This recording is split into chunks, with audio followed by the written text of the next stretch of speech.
Hi, I'm Kevin, And I'm Amanda. and we are serving up All that jam.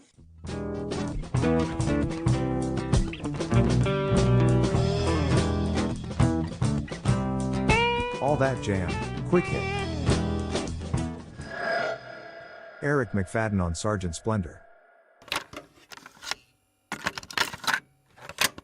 All right, we're joined today by Eric McFadden, who has several projects going on, most notably with Kate Vargas, Sergeant Splendor. How are you doing today, Eric? I'm fantastic, thanks.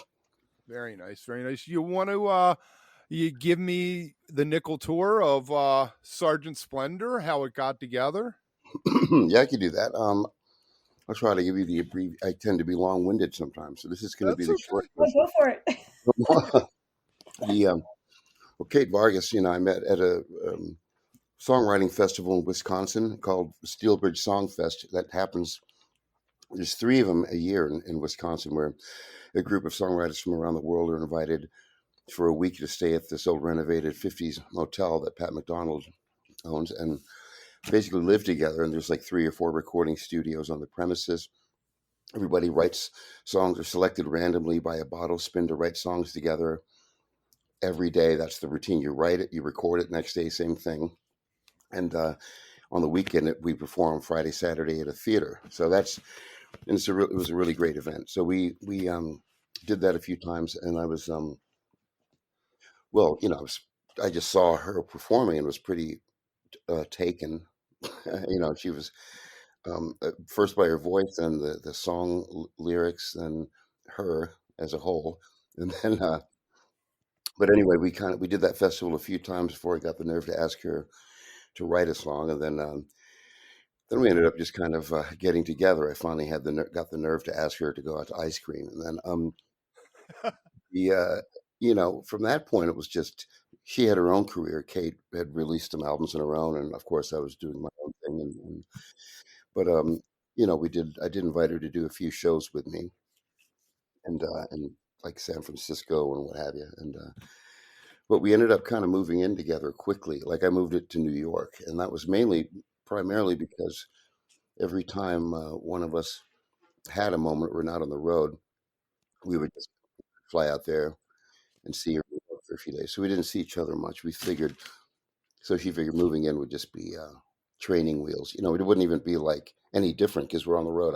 We'd still only see each other a week out of the month. However, it didn't work out like that because that was right before the lockdown. So I moved in, and then we were stuck together 24/7, and that ended up, that was not something was foreseeable to us. Um, but that turned out for me to be the greatest thing that could have happened. Of course, at first it seemed like the most devastating and terrible thing that could have happened, but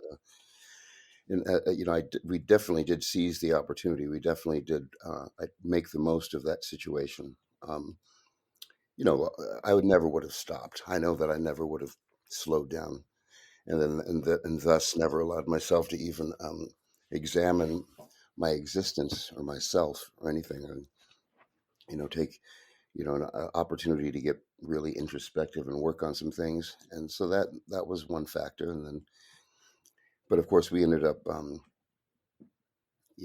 writing songs, because what else are you going to do? We're a couple Right. of songwriting musicians hanging out together. You know, as much as we tried not to, we ended up writing a whole bunch of songs. And but yeah, so when things opened up, we just thought we'd record them, and that wasn't at the time. It wasn't a plan for it to be any particular thing. It was just we thought we should record the songs we wrote. So we went to San Francisco, went to Lucky Recording Company, and got my old friend and bandmate Dave Schools to play bass, and my other old friend Paula Waldy to play drums. And they're both magnificent people and musicians, and it was just very easy and enjoyable process, the whole thing. And we didn't want to call it Kate Vargas and Eric McFadden, so we had to come up with a name, and somehow we landed on Sergeant Splendor. So that's the story. Well, that's how that began. But then we did another album. Our friend started a label and said, let's do another. We didn't even mean to. The second album was, he said, come and break in my new studio and see what happens, gather some musicians. And then we accidentally wrote and recorded an album. So Accidentally. I that's how love that was. Different So Joby. the first one was called Occasions for Self-Congratulations, and I think Dead to Me is the video from Yeah, that one. All Dead to Me and Whoopi Chateau. Yeah. Hmm. And I love both of them. Fantastic. I did not realize that you had Dave Schools on there. What's your history with him?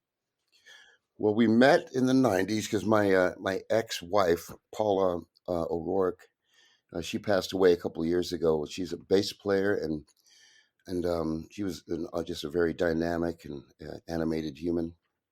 But she, for a while, we met in Albuquerque, New Mexico years ago, and she moved to Athens, Georgia, where she made friends with all the Panic folks and B-52s and REM. And I ended up meeting some of those people through her. Dave Schools would come to town with Panic and come to our house and hang out, basically. And so I became friends with him before I'd even heard the band. I had never even, when Paula brought him around, I'd never even heard of Widespread Panic. So I was like, oh, what's the name of your little band? And I was, so, but we became friends there. And then, on the 1 year anniversary of Mikey's passing, they played the Warfield in San Francisco, and they invited me up to play a few songs with them in Mikey's honor, including Maggot Brain.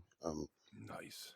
And, so then he started a project with Lang Martine and called Slang, which is just a recording project. And he flew me out to Seattle to do that and once to Seattle and another time to, I think, East Coast, and did 2 different albums. And that album, they would just get people on there and have them play, and they chop it up and make things out of it. So it would be like me and Schools and Lang, and then he'd have Matt Abs, from Government Mule, or DJ Logic, or Vic Chestnut, or just all kinds of people. So anyway, so we did that project, and then while I was playing with P Funk nearing the end of it, him and Jerry Joseph, who I'd known through playing, opening some gigs for him and whatnot, they were starting a band called Stockholm Syndrome, and asked if I wanted to play guitar in that band. They got my friend Wally Ingram to play drums, and then so then it was myself, Dave Schools, Jerry Joseph, Wally Ingram, and this brilliant German keyboard player named Danny Zuk. And so we went to the Bahamas to record with Terry Manning and made the first Stockholm Syndrome album, Holy Happy Hour, which was quite an experience. A lot of rum dums involved. That was a different era. But anyway, yeah, and then we toured that whole year. I guess Panic took off for the year, stopped touring for the year. So School said, well, we're going to make a record and we're going to tour. And that was that. And yeah, it was a whirlwind of an experience. Now, the band that you're touring with now and on Death of the Hoochie Q is different than that other band, right? Different than the band on the first album? Yes. Yeah. It's going great. They're such phenomenal players. We're really hoping for them to. I think we may have successfully recruited the bass player permanently, which I hope. His name is Patrick Smith. He's out of Dallas, Texas. Phenomenal, great bass player and human. So he's out here with us, and then Marcus Jones playing drums, a phenomenal Dallas drummer too. Really, really something. I know that we have something to do with it. The band sounding good, but these guys are certainly helping a lot. We've been out here on the road with Samantha Fish, and I could not have imagined or hoped for a better reception. And the band sounds so great that I just feel that they really have our back. Me and Kate's back there, and so it's been going exceptionally well with those guys. So I think we're just gonna we have another tour with Samantha next month. But yeah, the Sergeant Splendor. We've been doing a lot of pickup bands because it can be really hard to. So a lot of the people that we've recruited to play with us have other things going on. As you know, Schools has got his things, and Paulo, our friend, or our friend, the drummer, he's plays with Les Claypool and Lennon Delirium, and stuff like that. So people are busy with things. You can't. And you had Mike and Wes Anderson, right? At one time? Yeah. Mike. Yeah. When Anderson on drums. Wes? No, I watched a show of yours the other day, and they were the guys on there. old Bay Area friend, and then Angeline Saris, another phenomenal bass player that we love playing with. She does a lot of stuff with us, yeah, Wes, Angeline, and then we have got another guy, Mikey Chavez, who plays drums with us. So we've been kind of, we have a little sort of crew of people that we sort of alternate between. Yeah, and then keyboards, Danny Eisenberg, but we don't always have Danny out with us. But he's on the album, the second album, Death of the Hoochie Coo. And we've toured together. He when I was with Anders Osborne, he did a stint with us. And, he's played with Ryan Adams, Mother Hips, people like that. And he's a phenomenon himself. So the tour you're on with Samantha Fish is called SUPADUPABAD Tour? Yeah. Nice. And you have what, I think 6 shows? You have one tonight, the 25th, but this is coming out after that. Yeah, we have one tonight. Samantha Fish, Jesse Dayton. We're doing we've done, we only have one more left with them, which is tonight. And tomorrow we do our own Sergeant Splendor show in Nashville at Dee's, which I'm very excited about. So I guess we've had 7 on this tour, I guess. Is that right?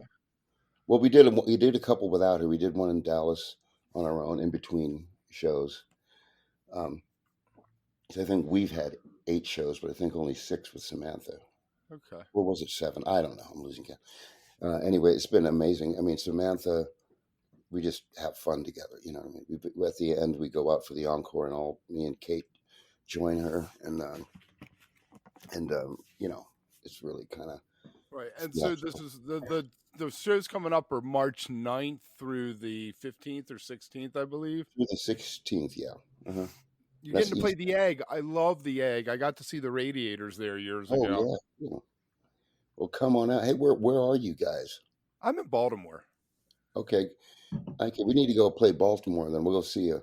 You know where I played there a couple times is the 8x10. Is that still happening? Yes, I used to work at the 8x10 years ago. Okay, all right. Many years. But yes, it's still there. It's still kicking. I'm so glad about it. I like it there. I've played there with a couple. Me and Mark Rowden did a tour, and we played there, and I played there with Stockholm Syndrome. And yeah, okay. Well, and then where are you? So I live in Denver. Okay. Well, great. Yep. We'll be back there soon too. I was just, yeah. But anyway, I'm just asking. I know I shouldn't be interviewing you right now, but we're just chatting. If you are enjoying All That Jam, please like and subscribe to our social media channels at All That Jam Pod on Twitter, Instagram, and Facebook, or visit our website, allthatjampod.com. Make sure to sign up for our email list and tune in every week for new episodes. Also, look for full interviews on our YouTube channel. And remember, stay beautiful, but don't stay underground too long.